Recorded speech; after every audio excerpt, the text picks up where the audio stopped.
Okay. My good friend from Arizona, Andy Biggs. Thank you, Mr. Chairman. It's pretty weak sauce when you come in and ask a federal official to comment on a state law that's not even been passed yet. I thought that was interesting, and this faux compassion by my colleague across the aisle. That's really what it is. It's faux compassion. Director Marcos, thanks for being with us today. I also want to thank you for your January 10th response to my letter on this very topic. In the response, you indicate that the Office of Refugee Resettlement lost contact with 42,577 sponsors of unaccompanied children since January of 2021. And then this New York Times piece that came out, published in February, reports that DHS lost contact with more than 85,000 children. And this is, I recognize that's post placement by your office, but you do make the calls because you've made, I think it was like 250,000 phone calls, somewhere in that neighborhood, to follow up. But you said in your letter to me, we can't make people answer the phones. I get that, but it's a woeful process that once we've placed these children. And I think on the front end, we've got, contrary to your testimony, I think there's a lot of holes in the vetting process that you've indicated to us today, and then we've lost track of them. I also want to point out something with regard to UACs. The majority are boys. 2/3 of all UACs are boys. 72% are between the age of 15 and 18. Is that accurate information?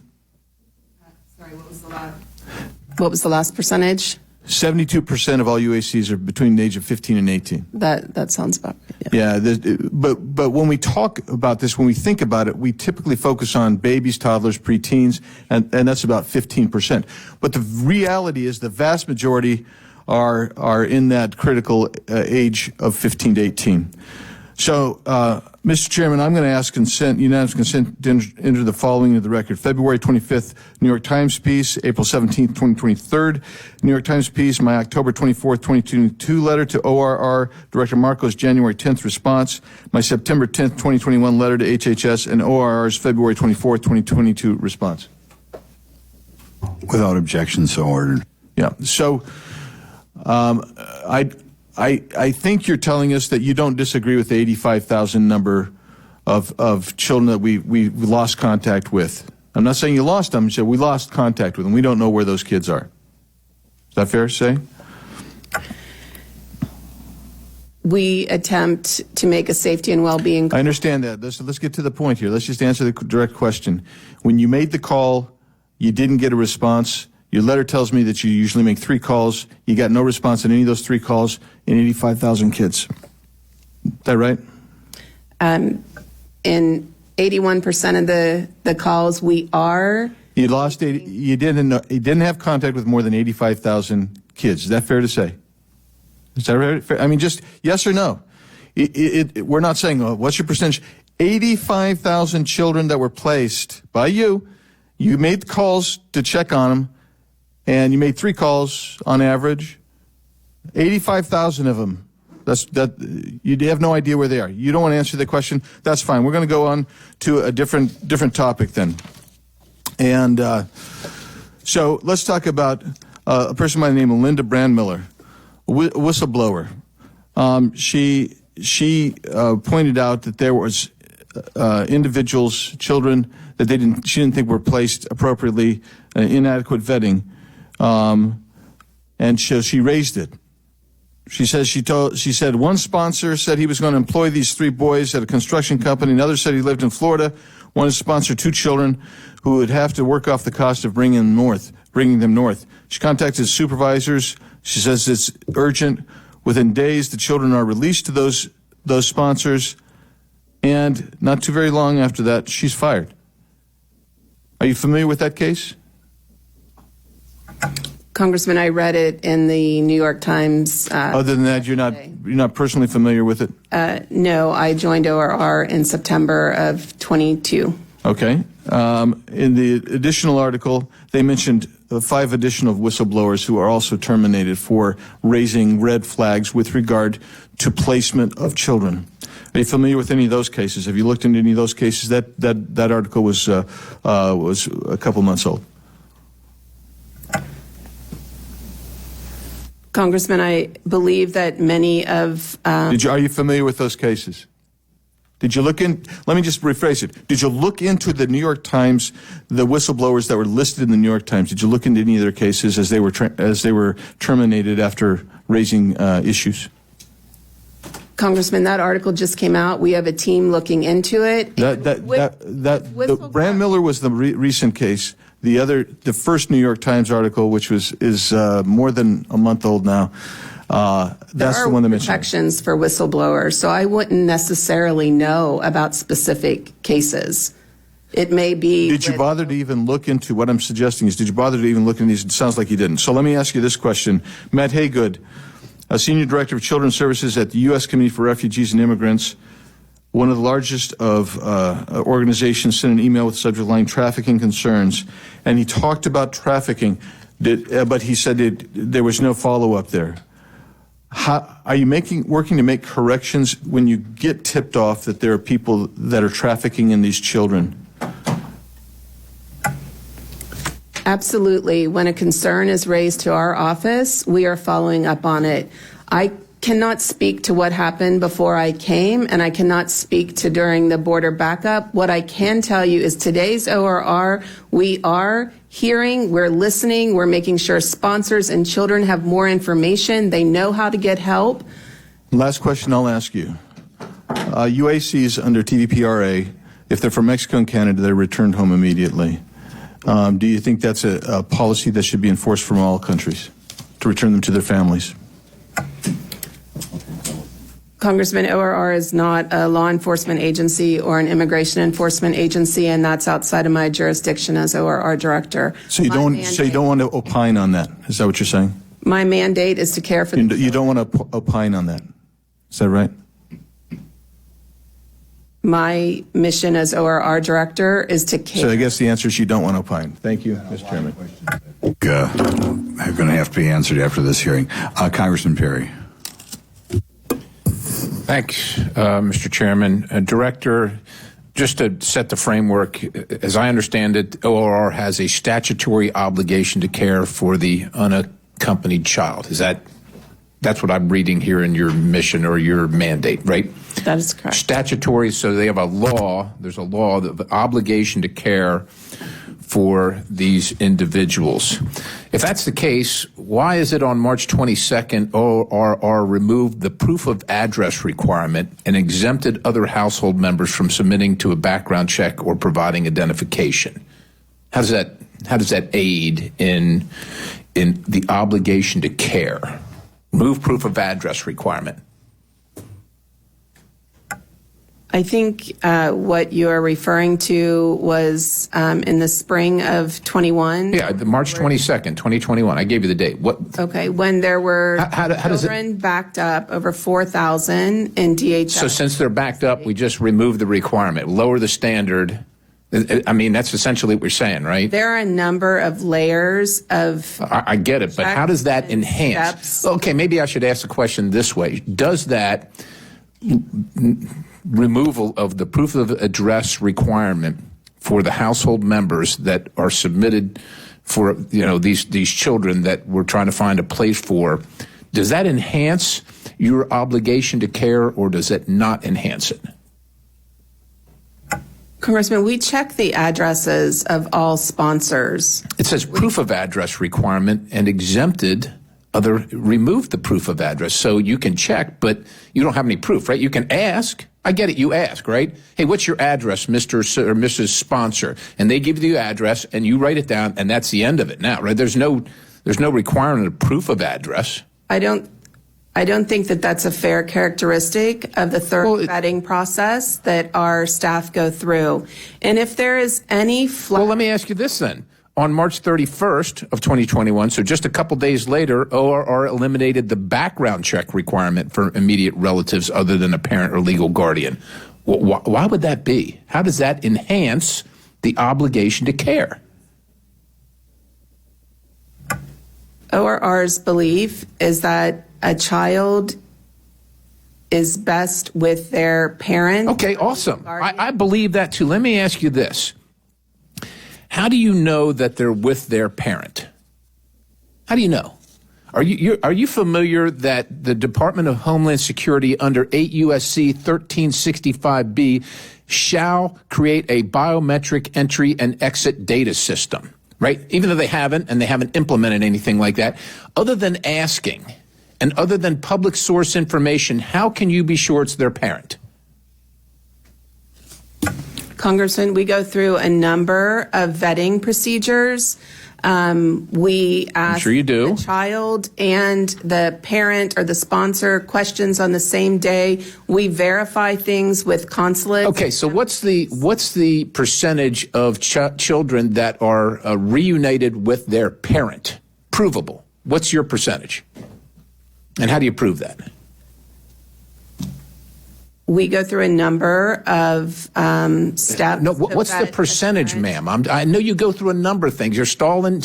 Just answer. Just tell me. Do you have a clue? So in this fiscal year, I believe 37%. 37% end up with their parent. With their parent. Let me ask you this: do you ever refer for charges for abandonment? Do you understand that abandonment in many states is a felony offense? And these children are coming to the border without their parent, which qualifies them as unaccompanied, right? That's the characterization. Are the charges ever referred for abandonment?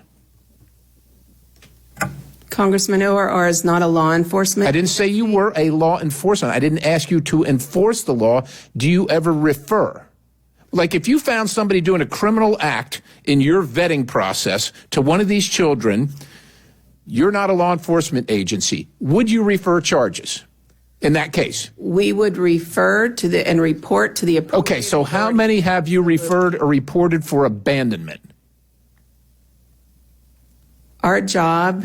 Is that zero? Because they're all coming to the border unaccompanied. And if they're unaccompanied, that means they don't have their parent, right? I mean, by definition. Our job by Congress is to provide for the care. God bless you. We want you to do the job. The question is, these kids, look, I'm not reading from stuff that I made up. We got ORR sent over 100 unaccompanied children to a single family house in Texas. I mean, if this vetting process is working, how does that happen? Whistleblowers from ORR knowingly transferred UAC to criminal and sex traffickers. If this process is working, how is that happening? A Florida grand jury pointed out an incident where 24-year-old male was erroneously vetted as a child by ORR and then proceeded to violently murder his sponsor. I'm sure you saw it in the news. If this process is working, how are these things occurring? And let's face it, these children are coming and they're unaccompanied because someone has abandoned them. Why don't we refer charges for abandonment? I'm not asking you to do the law enforcement work. But my goodness, if your job is your obligation, statutory obligation is to care for those minors, my goodness, if you saw somebody beating up some little kid on the street, wouldn't you call the police?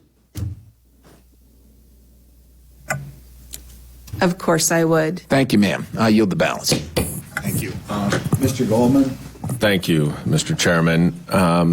Ms. Dunmarcos, thank you for coming here today. You've just received a number of questions about your ability to vet unaccompanied minors, to respond to the overwhelming demand on your office to address what is a significant problem. I'm just going to ask you first, what are the very specific requests you would have in order to be able to, for your office to do its job to its fullest capability? What can Congress do for you? Thank you, Congressman. I think one of the issues that we are here about today is what happens to the children after they leave our care. I think the children are safe and well cared for while they are with ORR, and we do everything possible to release them to a well-vetted sponsor, and again, 85% close or immediate family members. I think one of the things that we appreciate Congress's support in expanding our post-release services. Post-release services are an opportunity for professional staff to continue to support the child, the sponsor, the whole household, making sure that the child is connected with services, making sure that the child is attending school, making sure that the child does not fall into exploitative situations that we have seen reported. So I think continued support in expanding post-release services and legal services are critical to providing care for these children after they leave our custodial authority. It's interesting to me that that's the number one request you have. On March 24th, my Democratic colleagues and I submitted an appropriations request specifically to build additional capacity and strengthen ORR's post-release services for all unaccompanied children. And I hope my colleagues on the other side of the aisle will support that request, because I think we all are concerned, or at least should be concerned, about unaccompanied minors coming into the country and providing the services that they need. One of the things you mentioned is the legal services, and as a former, I guess, current present lawyer as well, I am very concerned about representation of these unaccompanied minors, and even more so, a process that addresses the peculiar needs, especially the emotional needs, where you often have very, very young children who do not speak English, who go before judges for adjudication of some sort. Can you offer some thoughts on how that process could be improved? Thank you, Congressman. ORR has been working with grantees and partners to do everything possible to make sure that children have representation pro bono, if not available. It is critical to making sure that the children have their rights protected, that they make sure that they understand the immigration process, they show up for their hearings. Again, the post-release services, which not only do we want to expand to 100% by the end of 2024, but also legal services, those are the most critical services that we can provide these children to keep them out of harm's way after release from our care. The other thought is, and a colleague of mine, Congresswoman Skolton, and I have made a recommendation along these lines, and I'm curious what your thought is to have a separate court, essentially, a separate part of the court that is solely designed to address the needs of unaccompanied minors, so that we have judges with expertise in those areas. We have the wraparound services provided there. Can you describe whether you think that would be successful, or perhaps another recommendation you would have to address the specific needs of unaccompanied minors? Congressman, I think anything that can be done to support the unique and complex needs of these children is welcome. And then finally, I know my time's about out, but when you are addressing the unaccompanied minors that come in, can you break down what the sort of most common situation is how they find themselves to be unaccompanied minors coming into the country? Thank you, Congressman. It's a great question. Many of the children are fleeing gang violence. Many of them have unique and complex situations. I can tell you about one child who diagnosed with a terminal illness, was given 2 to 4 months to live, took the journey to the U.S. so he could join his mother and sisters. Our team worked hard to get them reunited. He spent the last 6 months of his life in home with his mom and sisters. Another young adult who was gang raped by gang members reported it to the police, and that brought on greater heat from the gang and targeting of her and her family. And she made the decision to leave for her safety and joined an aunt and is doing well. But they're very complex.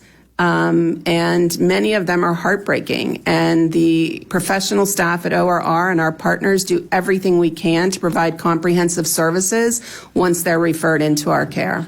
Well, thank you for all of the work you're doing. You're dealt with a really difficult situation, and I yield back.